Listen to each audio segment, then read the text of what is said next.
سلامتی ہے، سلامتی ان آنکھوں پر جو ہدایت پہ نظریں جمائے بیٹھی ہیں، سلامتی ان کانوں پر جو ذکر خیر کے منتظر رہتے ہیں، سلامتی ہی سلامتی ہے ان قدموں پر جو ہدایت کی راہ پہ گامزن ہے۔ السلام علیکم ورحمۃ اللہ وبرکاتہ۔ آپ دیکھ رہے ہیں الف لام میم، میں آپ کا میزبان محمد اویس ربانی تہ دل سے آپ کو کہتا ہوں خوش آمدید۔ تمام تعریفیں خدائے بزرگ و برتر کے لیے جو وحد لا شریک ہے، نہ کوئی ثانی ہے نہ کوئی ہمسر ہے، درود لا محدود محبوب رب الودود، راحت العاشقین مراد المشتاقین حضرت محمد مصطفیٰ، آپ کی آل پاک، آپ کے جانثار انصار اور اصحاب پر۔ خواتین و حضرات، یہ ایک ایسا وقت ہے کہ جب بھی ہمیں تربیت، تعلیم، احکامات الہی اور شرعی نقطہ نظر کو جاننا ہوتا ہے تو ہم علماء کرام سے رجوع کرتے ہیں، ان سے رابطہ کرتے ہیں اور ان سے مدد چاہتے ہیں اپنے معاملات میں۔ کچھ تو ہمارے معاملات ہوتے ہیں جو خالصتاً ہمارے اعمال اور افعال سے جڑے ہوتے ہیں، اور کچھ معاملات معاشرے کے ہوتے ہیں جن کا کہیں نہ کہیں ہمیں اثر پڑ رہا ہوتا ہے، ہمارا امپیکٹ آ رہا ہوتا ہے۔ ایسا ہی ایک سوال اٹھا اور وہ سوال پوچھا گیا جامعہ اشرفیہ لاہور میں، فتویٰ طلب کیا گیا۔ سوال پوچھنے والے کا سوال یہ تھا کہ جو ٹک ٹاک اور اسنیک ویڈیوز کی مارا مار ہے، یہ جو اسٹیٹس پہ آتی ہے اور اس میں گانا، ناچ اور اس طرح کی مختلف چیزیں ہوتی ہیں جو شاید ہمارے معاشرے کو سوٹ نہیں کرتی، یا غالباً اسلام بھی اس کو پسند نہ کرتا ہو، جس میں حرام کام ہو رہے ہوں یا کم سے کم یہ کہ فحاشی ہو رہی ہو، اس طرح کا ایک فتویٰ آنا چاہیے۔ اور جواب میں آپ کیا کہتے ہیں؟ تو جواب یہی آیا کہ جناب اس طرح کی تمام چیزیں حرام ہیں، حرام ہیں، حرام ہیں، اور اس طرح کی چیزوں کا نشر کیے جانا، ان کی اشاعت کرنا، ایک دوسرے کو بھیجنا، یہاں تک کہ اسٹیٹس پہ بھی لگانا حرام اور ناجائز ہے۔ یہ فتویٰ جامعہ اشرفیہ لاہور سے آیا، اور اب اس کے حوالے سے ہم آج گفتگو کرنا چاہتے ہیں کہ ہمیں کوئی بھی ویڈیو اسنیک پہ یا ٹک ٹاک پہ بنی ہوئی ملتی ہے، ہم اس کو اپنے اسٹیٹس پہ لگاتے ہیں، آیا کلی طور سے تمام ویڈیوز حرام ہیں؟ یعنی اس اپلیکیشن کا یا اس طرح کی دیگر اپلیکیشنز کا استعمال ہی حرام ہے، یا پھر جزوی طور سے ان کی وہ چیزیں جو شرعی طور سے ممانعت کے زمرے میں آتی ہیں وہ حرام ہیں، یا پھر کسی اور زاویے میں دیکھا جانا چاہیے؟ آج گفتگو ہوگی اس حوالے سے، اور ہمارے پاس اسی موضوع پہ اظہار خیال کرنے کے لیے، اپنی قیمتی آراء سے آگاہ کرنے کے لیے تشریف فرمائیں۔ سب سے پہلے خوش آمدید کہنا چاہتا ہوں مفتی عبدالقادر ہزاروی صاحب کو۔ السلام علیکم ورحمۃ اللہ۔ وعلیکم السلام ورحمۃ اللہ وبرکاتہ۔ آج کے ہمارے دوسرے مہمان بھی تشریف فرمائے، جامعۃ الرشید سے ان کا تعلق ہے، اس سے پہلے بھی پروگرام میں تشریف لا چکے ہیں مفتی رشید احمد خورشید۔ السلام علیکم ورحمۃ اللہ۔ السلام۔ مفتی صاحب، سب سے پہلے آپ سے پوچھ لیتا ہوں، کیونکہ یہ فتویٰ جہاں سے آیا ہے اس کا ایک بیک گراؤنڈ ہے۔ 1947 24 ستمبر میں تعمیر ہونے والا یہ ادارہ، اور یہ بہت قدیمی اور معنی خیز اور بہت زیادہ مؤثر ادارہ ہے، لوگ اس سے رجوع کرتے ہیں، تعلیمات لیتے ہیں، اور بڑی خدمت ہے ان کی اسلام کی۔ انہوں نے واضح طور سے اس فتوے کو حرام، یعنی اس کے اوپر مبنی رکھا ہے کہ اس طرح کی تمام ویڈیوز، ان کا لگایا جانا، اس کو کس طرح سے دیکھتے ہیں آپ؟ بسم اللہ الرحمن الرحیم، نحمدہ و نصلی علی رسولہ الکریم، اما بعد۔ دیکھیں، سوال کرنے والے نے جو سوال کیا ہے بنیادی طور پر وہ یہ کہ اسٹیٹس پر اگر کوئی فحش ویڈیوز لگاتا ہے، ٹک ٹاک میں اس کو بناتا ہے، اس کو یوز کرتا ہے، شیئر کرتا ہے، تو بڑا واضح اور کلیئر کٹ موقف دیا گیا، اور یہ شریعت کا بہت ہی واضح دو ٹوک موقف ہے کہ کسی بھی قسم کی فحش ویڈیو کو اپنے اسٹیٹس پہ لگانا، واٹس اپ اسٹیٹس ہو، فیس بک اسٹیٹس ہو، اسنیک ویڈیوز پر ہو، ٹک ٹاک پر ہو، فیس بک، یوٹیوب، واٹس اپ، کسی بھی پلیٹ فارم پر اس کو یوز کرنا، اس کو استعمال کرنا قطعاً ناجائز اور حرام ہے۔ اچھا، اس میں ظاہر ہے کسی بھی مسلمان کی دو رائے ہو نہیں سکتی، اور اس کی بنیادی وجہ یہ ہے کہ حدیث شریف میں آتا ہے، حضور علیہ الصلاۃ والسلام نے ارشاد فرمایا، ان لکل دین خلقا وخلق الاسلام الحیا، کہ ہر دین کی کوئی خاص بات ہوتی ہے، اور اسلام کی جو خاص بات ہے وہ حیا ہے۔ ایک اور حدیث میں حضور نے فرمایا الحیاء شعبۃ من الایمان، کہ حیا ایمان کا حصہ ہے۔ ایک اور حدیث میں حضور علیہ الصلاۃ والسلام نے ارشاد فرمایا الایمان والحیاء قرنا جمیعا فاذا رفع احدهما رفع الاخر، کہ ایمان اور حیا یہ دو ساتھی ہیں، جب ان میں سے کوئی ایک رخصت ہو جائے تو دوسرا اس کے ساتھ خود بخود رخصت ہو جاتا ہے۔ حدیث شریف میں آتا ہے، صحیح بخاری کی حدیث ہے، حضور علیہ الصلاۃ والسلام نے ارشاد فرمایا ان مما ادرک الناس من کلام النبوۃ الاولی اذا لم تستحی فاصنع ما شئت، کہ ہمیں نبوت کی باتوں میں سے جو بات ملی ہے بڑی اہم، وہ یہ کہ جب تم میں حیا نہ رہے تو جو چاہو کرو۔ قرآن کریم میں اللہ تعالیٰ نے ارشاد فرمایا ان الذین یحبون ان تشیع الفاحشۃ فی الذین آمنوا لہم عذاب علیم فی الدنیا والآخرہ، کہ وہ لوگ جو یہ چاہتے ہیں کہ مسلمانوں میں فحاشی کی چیزوں کو، فحش چیزوں کو، بے حیا چیزوں کو عام کریں، اس کو شائع کریں، اس کو لوگوں کی نظروں کے سامنے لے کر آئیں، اللہ نے فرمایا لہم عذاب علیم فی الدنیا والآخرہ، دنیا میں بھی ان کے لیے دردناک عذاب ہے اور آخرت میں بھی۔ اصولی طور پر تو شریعت کا حکم یہ ہے نہ صرف یہ کہ یہ کام جائز نہیں ہے بلکہ ایسے کام کرنے والے شرعاً قابل تعزیر ہیں۔ اگر اسلامی حکومت، اسلامی ریاست ہے تو اسلامی احکام اور اسلامی قانون کا حکومت کو یہ آرڈر، یہ حکم ہے کہ بھئی ایسے لوگوں کو سزا دی جائے، ان کو قانون کے کٹہرے میں لایا جائے اور ان سے پوچھا جائے کہ آیا کس قانون کی روح سے اور کس چیز کو جواز بنا کر آپ ایسی چیزوں کو معاشرے میں عام کرنا چاہتے ہیں جس کی شریعت اور قرآن بالکل اجازت نہیں دیتا، اور پھر ایک اسلامک اسٹیٹ پاکستان جو اسلام کے نام پر بنا ہے، اس میں اگر ایسا کام ہو رہا ہے تو بنیادی طور پر ذمہ داری ہے عدالتوں کی، بنیادی طور پر ذمہ داری ہے پارلیمنٹ کی، بنیادی طور پر ذمہ داری ہے حکومت کی کہ وہ اس پر ایکشن لے۔ اگر وہ ایکشن نہیں لیتے، ان کا اور اللہ کا معاملہ ہے، قیامت کے دن بھی اللہ نے فرمایا فی الدنیا والآخرہ کہ آخرت میں تو میں نے ان لوگوں کو عذاب دینا ہے۔ لہٰذا ایسی کوئی بھی چیز بالکل واضح سی بات ہے کہ حرام اور ناجائز ہے۔ ان کا کیا جواز ہے، اس پہ بھی بات کرتے ہیں۔ ہو سکتا ہے ان کے پاس بھی کوئی دلیل ہو، کوئی موقف انہوں نے اپنایا ہو سکتا ہے اس کا روزگار ان سے جڑا ہو، مگر اس پہ بات کرنے سے پہلے مفتی عبدالقادر ہزاروی صاحب سے پوچھنا چاہتا ہوں، فحاشی کی کوئی ڈیفینیشن ہے، فحش کام کی کوئی ڈیفینیشن ہے؟ ایک خاتون سر پہ دوپٹہ نہیں لیتی، کیا میں ان کو فحاش کہہ دوں گا یا اس کے لیے کچھ اور 2 قدم آگے وہ جائیں گی تب جا کے کوئی سٹینڈرڈ، کوئی معیار؟ بسم اللہ الرحمن الرحیم قل انما حرم ربی الفواحش ما ظہر منها وما بطن، صدق اللہ مولانا العظیم، صلی اللہ علی النبی الامی الرؤوف الرحیم۔ بہت شکریہ جناب پروگرام کے اندر مدعو کرنے کا۔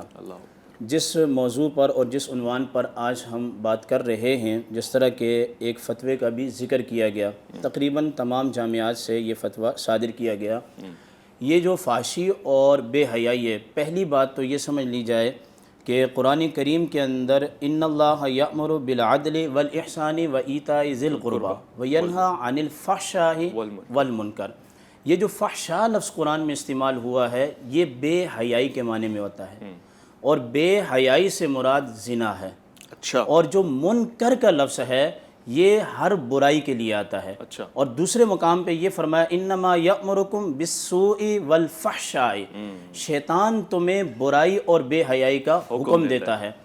آپ کا جو سوال ہے میں ڈائریکٹ اسی پر آتا ہوں کہ بے حیائی کو ہم زنا قرار دے سکتے ہیں یا نہیں دے سکتے، یہی سوال تھا آپ کا۔ فحاشی کی ڈیفینیشن ہاں، فحاشی کی کیا ہے؟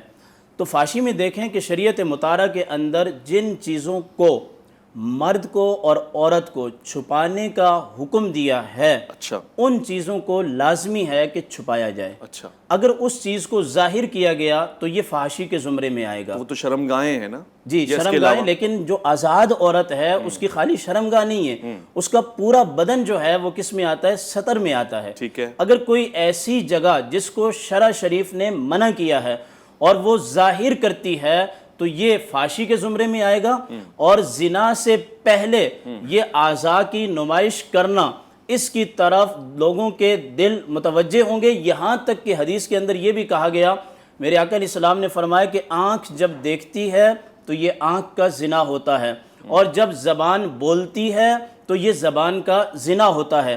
اگر آپ اس تناظر کے اندر حدیث کے اندر دیکھیں تو ایک اجنبی خاتون کا اور ایک اجنبی مرد کا آپس میں نگاہوں کا تبادلہ کرنا، اس کو بھی حدیث کی روح سے زنا قرار دیا گیا ہے، اور ایک دوسرے کی آواز کو سننا، اس کو بھی احادیث طیبہ کی روح سے زنا قرار دیا گیا ہے۔ لیکن اس پر حد جاری نہیں ہوگی تا وقت کہ وہ زنا کے کبھی فعل کے اندر مشغول ہو جائیں۔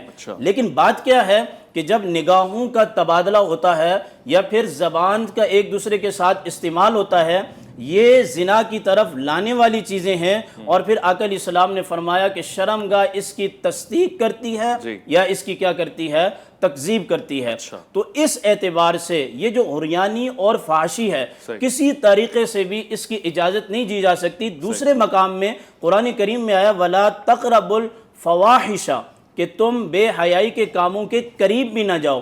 قریب کا مطلب کیا ہوگا کہ جب دو بندے بے حیائی کے کام کے قریب جائیں گے، جیسا کہ آپ نے کہا اس کو زنا تو نہیں کہہ سکتے، لیکن اگر تنہائی کے اندر ایک مرد ہو اور ایک خاتون ہو تو میرے آقا علیہ السلام نے ارشاد فرمایا کہ وہ اکیلے نہ ہوں جو آپس میں محرم نہیں ہیں، کیونکہ شیطان ان کی رگوں میں ایسے دوڑتا ہے کہ جس طرح خون انسان کے جسم کے اندر روانگی اور عجلت اختیار کرتا ہے، تو اس سے بھی جو ہے وہ کیا ہے، منع کیا گیا۔ دوسری بات یہ ہے، چونکہ میرا تعلق الفقہ الحنفی سے ہے، فقہ حنفی کے اندر امام اعظم ابو حنیفہ رحمۃ اللہ تعالی علیہ کا ایک بہترین قاعدہ ہے کہ امام صاحب اس بات کو بہت زیادہ بیان فرماتے ہیں۔ وہ کیا کہتے ہیں کہ الاحتیاط فی الامور، اس کا مطلب یہ ہے کہ جتنے بھی معاملات ہیں ان میں احتیاط بہتر ہے۔ اب احتیاط بہتر کا مطلب کیا ہے کہ کوئی ایسی خاتون جو بنا پردے کے ہو وہ کسی اجنبی مرد کے سامنے نہ آئے، اس میں احتیاط کرنی ہے۔ اگر وہ آئے گی پھر اس میں وہی نگاہوں کا تبادلہ پیدا ہوگا، جب نگاہوں کا تبادلہ ہوگا آپس میں، پھر اس میں انس ہوگا، التفات ہوگا، یہ گناہ کی طرف لے جائے گا۔ ٹھیک ہے۔ اور ابو داؤد شریف کے اندر یہ روایت موجود ہے، اور ابو داؤد شریف یہ احکام کی کتاب ہے۔ سرکار دو عالم صلی اللہ تعالی علیہ وسلم نے کس ذات کے لیے فرمایا؟ جن کے بارے میں فرمایا من کنت مولاہ فعلی مولاہ، میرے آقا نے فرمایا کہ علی اچانک جو نگاہ پڑ جائے پہلی مرتبہ وہ تو معاف ہے، لیکن اس کے بعد دیکھنا اور متوجہ ہو جانا فرمایا کہ اس پر گرفت ہے۔ گرفت ہے، یہ کس کو کہا جا رہا ہے؟ مولا کائنات کو۔ اور کون کہہ رہے ہیں؟ معلم انسانیت۔ اب مجھے یہ بتائیں کہ آقا دو جہاں صلی اللہ تعالی علیہ وسلم اس ذات اقدس کو یہ تبلیغ کر رہے ہیں کہ ایک نگاہ کے بعد علی تمہیں دوسری نگاہ کی اجازت نہیں ہے، تو پھر میرے خیال سے اس کے بعد کچھ بھی نہیں رہتا۔ اور ابو داؤد شریف میں یہاں پہ ایک سوال پوچھنا بھی چاہتا ہوں، اب وہ بہت سے لوگ ایسی کرتے ہیں اور عوامی مزاج میں پوچھنا چاہتا ہوں، کہتے ہیں ایک نگاہ کی اجازت ہے تو وہ ایک ہی نگاہ دیکھتے رہتے ہیں تاڑ کے، اور اس کے بعد دوسری نگاہ تک بات ہی نہیں جاتی۔ یہ بڑا اچھا اور خوبصورت آپ کا سوال ہے۔ ایک نگاہ میں حدیث میں تشریح کر چکا، اچانک پڑے تو نگاہ ہٹا لی جائے۔ اب یہ نہیں ہے کہ ایک نگاہ پڑی اور اس سے وہ محظوظ بھی ہو رہا ہے، نگاہ کا پڑھنا یہ گناہ صغیرہ میں ہے، لیکن اس سے محظوظ ہونا اور ٹک ٹکی باندھ کے دیکھتے رہنا اور پھر یہ کس میں آ جائے گا؟ گناہ کبیرہ میں ہے۔ اور میں آپ کو یہ بھی بتا دوں، ایک مختصر سے وقفہ لے لیں، لوٹ کر آتے ہیں، اسی پہ بات کرتے ہیں، کیونکہ بہت سے افراد یہی سوچ کے ایک نگاہ سے آگے بات بناتے ہی نہیں ہیں، اور وہ سوچتے ہیں ایک نگاہ تو حلال ہے، حرام کچھ ہو نہیں رہا، تو وہ پلکے نہیں جھپکتے، اتنے ڈھیٹ لوگ ہیں۔ مگر فحاشی کیا ہے، اور پھر سنیک اور ٹک ٹاک پہ کس طرح فحاشی ہو رہی ہے، اور جن لوگوں کے روزگار جڑے ہوئے ہیں ان کا کیا ہے، اس پہ بھی بات ہوگی، اور کوشش کریں گے کہ بھرپور انداز سے ہو۔ ایک مختصر سے وقفہ ہے، الف لام میم میں آپ کا انتظار رہے گا۔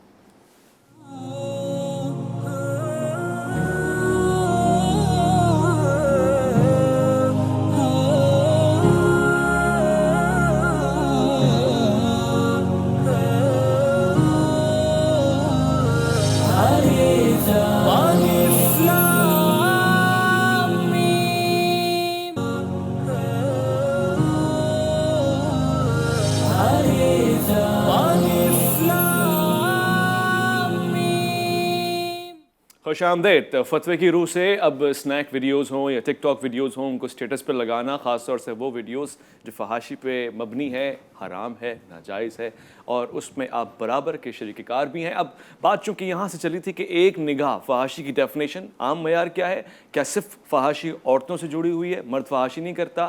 کیا صرف عورتوں کا بے پردہ ہونا فحاشی ہے یا اس سے زیادہ؟ کیا مرد کو کھلی اجازت ہے کہ وہ جو چاہے کرے؟ میں مولانا صاحب سے پوچھ رہا تھا، ایک نگاہ کی بات بھی آئی تو وہ ایک نگاہ سے شروع کرتے ہیں، اور یہ سوال خاص طور سے کہ صرف عورتیں فحاشی کرتی ہیں، مرد فحاشی نہیں کرتا؟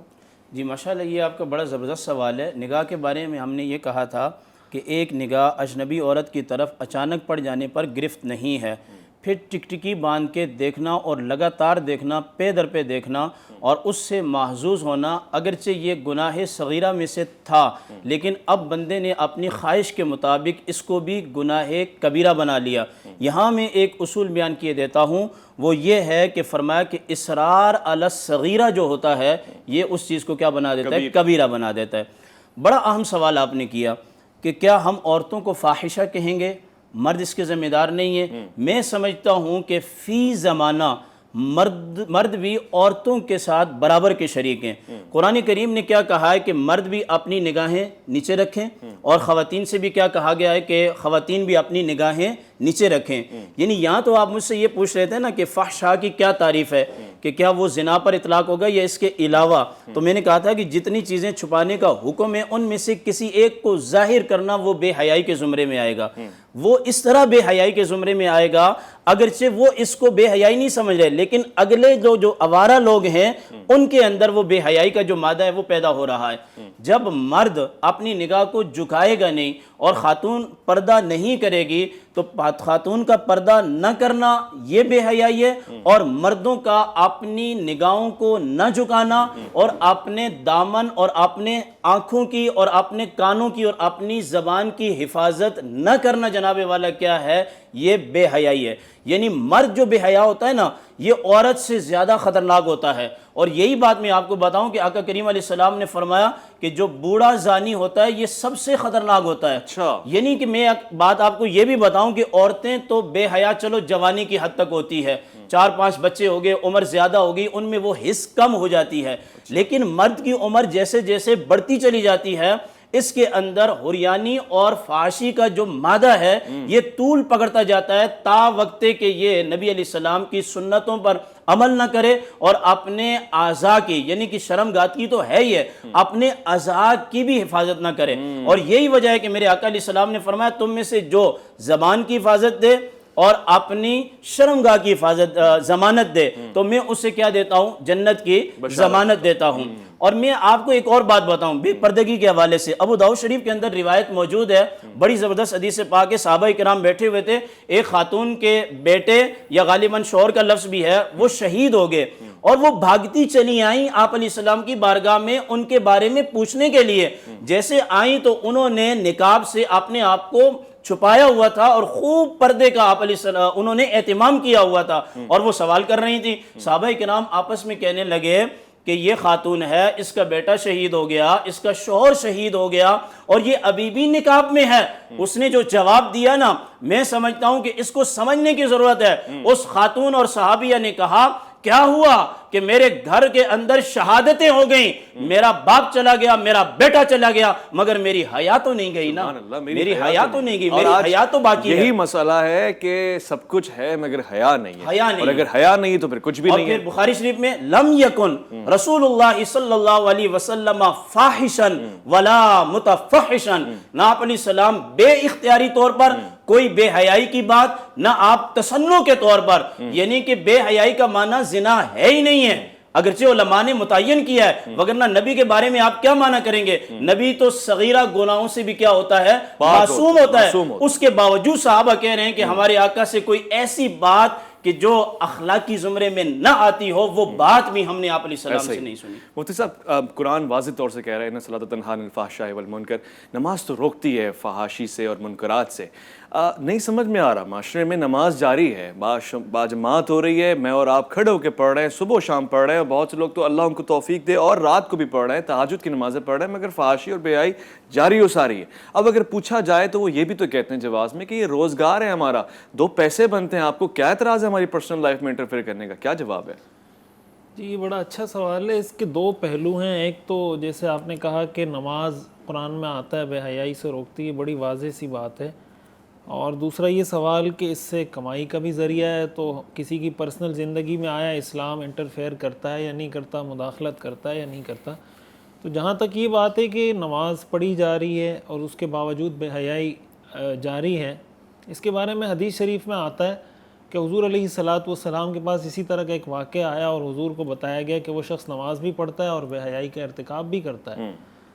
پھر حضور کے سامنے شکایت کی, پھر 2-3 دفعہ جب شکایت کی تو حضور علیہ الصلاۃ والسلام نے آگے سے جواب میں ارشاد فرمایا کہ عنقریب اس کی یہ نماز اس کو بے حیائی سے روک دے گی. اچھا, اب اس سے ہمیں ایک اصول یہ معلوم ہوتا ہے کہ اگر ایک آدمی جو نماز کا اہتمام کرتا ہے, دیکھیں ایک تو ہے نا کہ معاشرے میں نماز پڑھنے والے لوگ موجود ہیں, اور ایک ہے کہ جو آدمی بے حیائی میں مبتلا ہے وہ خود نماز پڑھتا ہے یا نہیں پڑھتا. تو قرآن نے تو یہ کہا ہے کہ اگر میں نماز پڑھوں گا تو یہ نماز مجھے بے حیائی سے روک دے گی. ایسا نہیں ہے کہ اگر میں نماز پڑھوں گا تو میری نماز پڑھنے کی برکت سے سارے معاشرے سے بے حیائی ختم ہو جائے گی. قرآن کی اس آیت کا یہ مطلب ہرگز نہیں ہے. ایک تو یہ بات سمجھنی چاہیے کہ نماز پڑھنے والے لوگ کتنے بے حیائی میں مبتلا ہیں ٹھیک ہے، اور کتنے ایسے لوگ ہیں جو نماز نہیں پڑھتے بے حیائی میں مبتلا ہیں. پھر سوال پیدا ہوتا ہے کہ ظاہر ہے ایسے لوگ بھی ہیں جو نماز بھی پڑھتے ہیں بے حیائی میں بھی مبتلا ہوتے ہیں. تو اس کے بارے میں عرض ہے کہ دیکھیں نماز ہمیں قرآن کریم میں حکم ہے اقیم الصلاۃ. قرآن نے یہ نہیں کہا کہ صلو، قرآن نے کہا نماز قائم کرو، یہ نہیں کہا نماز پڑھو. تو اقامت صلاۃ نماز قائم کرنے میں اور نماز پڑھنے میں فرق ہے. اس میں ہمیں اس بات پہ غور کرنا چاہیے. میں اکثر یہ بات عرض کرتا رہتا ہوں کہ دیکھیں ہم نماز پڑھتے ہیں، ہمیں سورہ فاتحہ کا ترجمہ آتا ہے، ہمیں سورہ اخلاص کا ترجمہ آتا ہے، آخری 2 سورتوں کا، آخری 10 سورتوں کا ترجمہ ہم سیکھ لیں قرآن کی. ہم جو سبحان ربی العظیم پڑھ رہے ہیں، التحیات پڑھ رہے ہیں، درود پڑھ رہے ہیں، دعا پڑھ رہے ہیں، اگر ان ساری چیزوں کو ہم سیکھ لیتے ہیں اور پھر ہمیں وہ اطمینان اور وہ توجہ وہ ہمیں حاصل ہو جاتی ہے نماز کے اندر جو حاصل ہونی چاہیے، جو اقامت صلاۃ کا تقاضا ہے، تو کوئی وجہ نہیں کہ اللہ تعالیٰ ہمیں ضرور اس کی برکت سے بے حیائی سے روکے گا. ٹھیک ہے. اور جو دوسری بات آپ نے سوال کیا کہ لوگوں کی کمائی کا ذریعہ ہے، تو دیکھیں اس کا تو اسلام میں کوئی تصور ہی نہیں ہے کہ کوئی شخص یہ کہے کہ یہ میرا پرسنل معاملہ ہے. اچھا، اسلام مکمل ضابطہ حیات ہے. ان الدین عند اللہ الاسلام، اسلام ایک دین ہے، مکمل ضابطہ حیات ہے. یہ مغرب کا تصور مذہب ہے، اور یہ مغرب نے یہ تصور مذہب کا اس لیے پیش کیا کہ جب ان کے معاشرے میں مذہب ان کے سارے معاشرت معاملات سے نکل گیا اور انہوں نے اس کو اپنی عبادت گاہوں تک محدود کر دیا. تو دیکھیں کفر کو کبھی بھی اگر آپ اسلام کے ساتھ ان کا کمپیریزن کریں، ہماری نماز پڑھنے سے ان کو کوئی مسئلہ نہیں ہے. اگر میں روزہ رکھتا ہوں، امریکہ کو کوئی مسئلہ نہیں ہے میں روزہ رکھوں. میں حج کرتا ہوں، امریکہ کو کوئی مسئلہ نہیں ہے. امریکہ کو مسئلہ ہے اس بات سے کہ اگر میں یہ بات کروں کہ ہمارا اکنامیکل سسٹم اسلامی ہونا چاہیے. امریکہ کو مسئلہ ہے اس بات سے اگر میں یہ بات کروں کہ ہمارا پولیٹیکل سسٹم اسلامی ہونا چاہیے. امریکہ کو مسئلہ ہے اس بات سے کہ اگر میں یہ کہوں ہماری سوشل لائف، فیملی لائف اسلام کے مطابق ہونی چاہیے. اس چیز پر ان کو اعتراض ہے. انہوں نے اپنے معاشرے سے مذہب کو نکالا، ان کا معاشرہ تباہ ہو گیا. وہ یہ چاہتے ہیں کہ اسلام کے مسلمانوں کے معاشرے سے بھی ان کے مذہب اور دین کو نکال دیا جائے. قرآن کریم اور احادیث میں بصراحت اس بات کی بار بار اللہ تعالیٰ نے صراحت کر دی ہے کہ اس کا اسلام میں کوئی تصور نہیں ہے. پھر یہ سوال پیدا ہوتا ہے کہ کیا اسلام کمانے سے منع کرتا ہے؟ اسلام نے تو کمانے سے منع نہیں کیا. حدیث میں تو آتا ہے طلب کسب الحلال فریضۃ بعد الفریضہ، کہ یہ تو فرض ہے. لیکن کوئی بھی سسٹم آپ بناتے ہیں، آپ پاکستان میں اگر کوئی کام، آپ ایک آدمی پاکستان میں رہتا ہے تو کیا وہ پاکستان میں کسی بھی طریقے سے پیسے کمانے کے لیے ایلیجیبل ہے کہ وہ اسمگلنگ کرے، وہ منشیات بیچے، وہ ڈرگز بیچے، وہ جناب والا کوئی لیمیٹیشنز ہوتی ہیں. یعنی ملک اس کو کہے گا یہ ملک کا آئین ہے، یہ قانون ہے، آپ نے اس ملک میں رہنا، ان لیمیٹیشنز کے اندر رہتے ہوئے آپ کاروبار کریں. وہ یہ نہیں کہہ سکتا کہ کسی ملک کے قانون کا میری پرسنل لائف میں کیا معاملہ ہے. تو ظاہر ہے اللہ تعالیٰ تو مالک الملک ہے، اللہ تو ساری دنیا کا بادشاہ ہے. اگر ہمارا وزیر اعظم، ہمارا قانون ہمیں پاکستان میں رہتے ہوئے اس آئین کی پابندی پر مجبور کر سکتا ہے، تو اللہ تعالیٰ ہمیں اپنی دنیا میں رہتے ہوئے اپنے قانون کی پابندی پہ مجبور کیوں نہیں کر سکتا؟ اگر وہ یہ پوچھتے ہیں رقص کر کے کمانا کیسا ہے، رقص کرنے کی ویسے شرعی حیثیت؟ دیکھیں رقص کرنا تو ظاہر ہے کہ جائز نہیں ہے، حرام کام ہے. اگر کوئی رقص کرتا ہے اس کی تو شریعت میں اجازت نہیں ہے. جو ہر وہ کام جو شریعت کے کسی حکم سے متصادم ہوتا ہو، متعارض ہوتا ہو، تو ظاہر ہے اس سے اگر کوئی کمائی کی جاتی ہے یا خود وہ کام، جب وہ کام خود جائز نہیں ہے تو ظاہر ہے اس کے ذریعے سے جو کمائی کی جا رہی ہوگی وہ بھی حرام ہوگی. اچھا، بہت سے لوگ رقص کو مذہبی رنگ دے لیتے ہیں، وہاں اس کو اجازت مل جاتی ہے؟ نہیں، اگر مذہبی رنگ بھی دیا جا رہا ہے نا تو مذہبی رنگ دینے سے بھی کوئی چیز جائز نہیں ہو جاتی. دیکھیں اصولی طور پر بات یہ ہے کہ آپ اس چیز کو دیکھیں کہ آپ کام کیا کر رہے ہیں اور آپ کون سا میسج دینے جا رہے ہیں، آپ کی زبان سے کلمات کیا ادا ہو رہے ہیں. اگر آپ اپنی زبان سے شرکیہ کلمات ادا کر رہے ہیں اور آپ جناب مسجد میں رقص کر رہے ہیں یا مسجد کے تقدس کو پامال کر رہے ہیں تو اس کی ہرگز اجازت نہیں ہے. مسجد میں نہیں کر رہے، سڑکوں پہ رقص کریں، سڑکوں پہ کریں، کہیں بھی کریں. کوئی بھی اگر ایسا عمل کیا جا رہا ہے جو شریعت کے کسی حکم سے منافی متصادم ہے تو شریعت. میں مفتی صاحب سے پوچھنا چاہتا ہوں، کچھ رقص ایسے ہوتے ہیں، کچھ مذہبی آئینے میں کیے جاتے ہیں، کچھ صوفیزم کے نام پہ کیے جاتے ہیں، کچھ حال اور کچھ ایسی کنڈیشن ہوتی ہے جس کو ہم شاید نہیں سمجھ پاتے. ہو سکتا ہے اس کی کوئی وجہ نکل آئے، مگر ہوتے تو وہ بھی رقص ہیں. کبھی حال آ جاتا ہے، کبھی دھمال آ جاتا ہے. میں سوال پوچھوں گا، ایک مختصر سے وقفے کے بعد الف لام میم میں آپ کا انتظار رہے گا.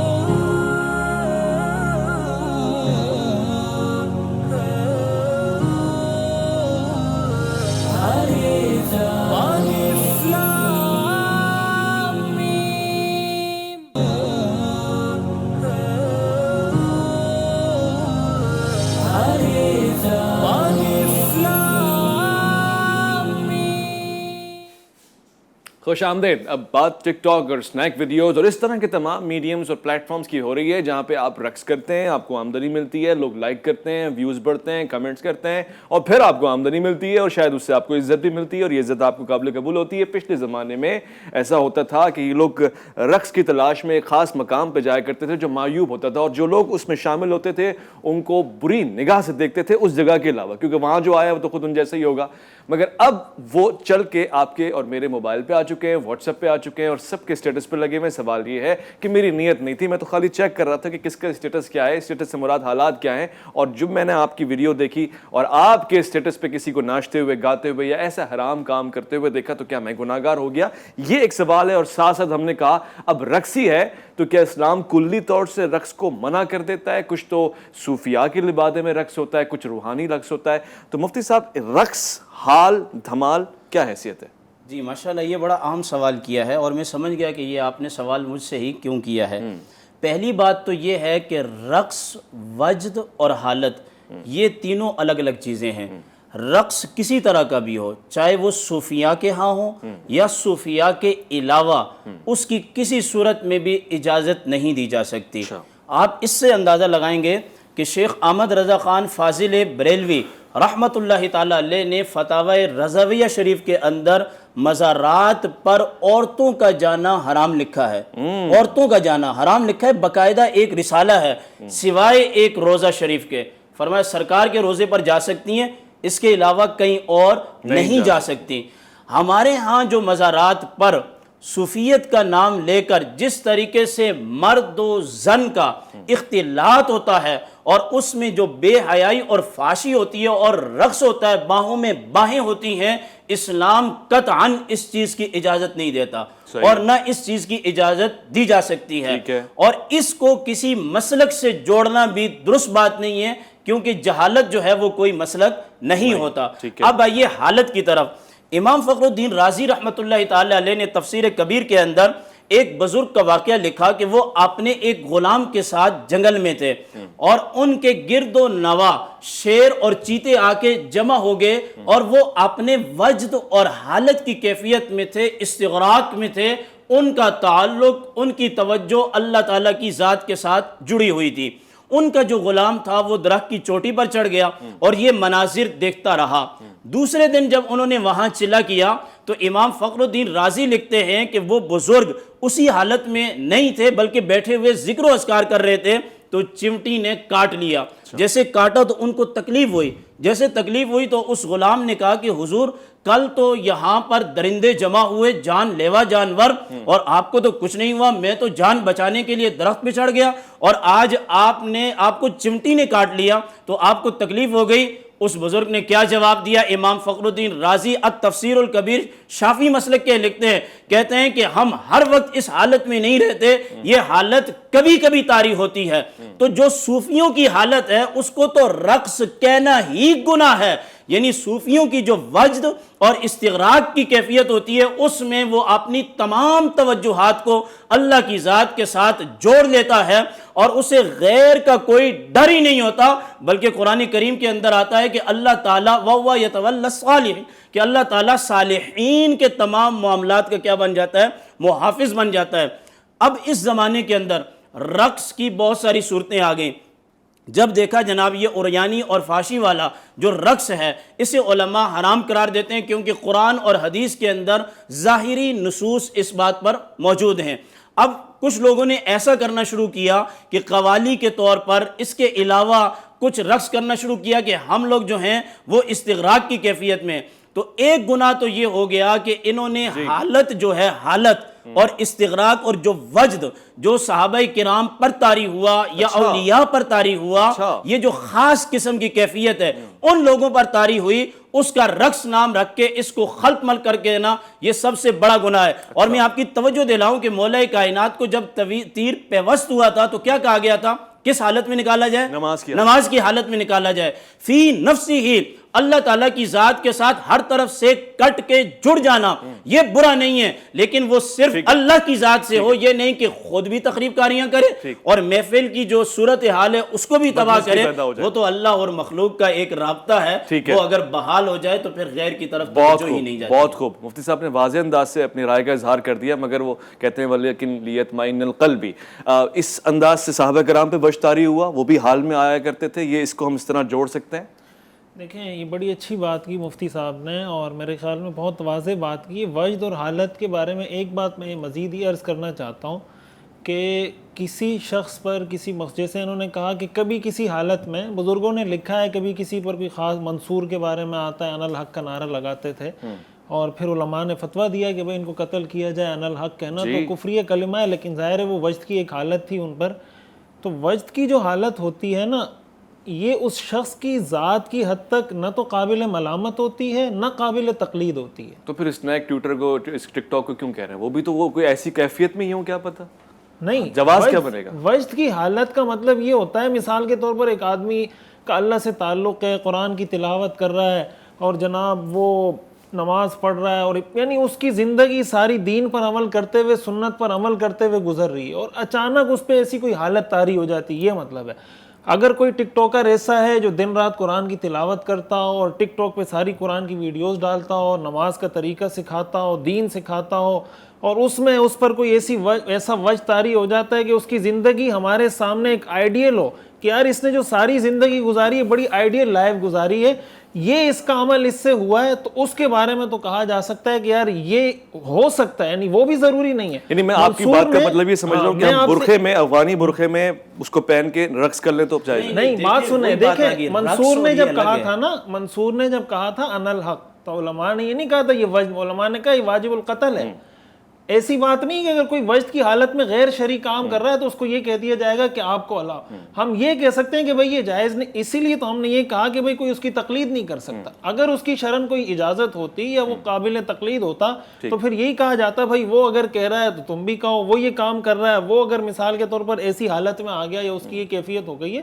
اور یہ ظاہر ہے اس کا تعلق بہت سی چیزوں کا تعلق نفسیات کے ساتھ بھی ہوتا ہے، اور آج آپ اگر کسی نفسیات کے ماہر کو بٹھائیں گے اور آپ اس کو کہیں کہ بھئی ایک آدمی اگر اس خاص طریقے سے کوئی ذکر کرتا ہے، خاص طریقے سے کوئی عبادت کرتا ہے، تو یہ کیفیات اس پہ طاری ہونا ایک فطری اور طبعی اور نفسیاتی مسئلہ ہے۔ مفتی رشید احمد خورشید صاحب کا بے انتہا شکر گزار ہوں، میں وقت میرے پاس رہا نہیں ہے، مفتی عبدالقادر ہزاروی صاحب کا بے انتہا شکر گزار ہوں، آپ کی سماعتوں کا، نظروں کا، آپ کے فہم کا، آپ کے ادراک کا، آپ کی توجہات کا بے انتہا شکر گزار ہوں۔ میرا کام سوال پوچھنا اس لیے ہوتا ہے کیونکہ سب سامنے والا کوئی فریق نہ ہو تو میں اس کی زبان، اس کے مزاج سے پوچھوں، البتہ اس کا میری پرسنل اوپینین سے کوئی تعلق نہیں ہے۔ میں نے آج بہت کچھ سیکھا، امید ہے آپ بھی سیکھیں گے، کوشش کریں گے کہ فحش اور تمام حرام کاموں سے اپنے آپ کو محفوظ رکھیں، اور غلطی سے غیر دانستہ اگر یہ کام ہو جائے تو پروردگار سے توبہ کریں۔ وہ قرآن کی آیت کہ مومنوں کی صفات ہے کہ اگر ان سے کوئی غلطی یا اپنے نفس پہ ظلم کر بیٹھتے ہیں تو اللہ کا ذکر کرتے ہیں اور اللہ ان کو معاف کر دیتا ہے۔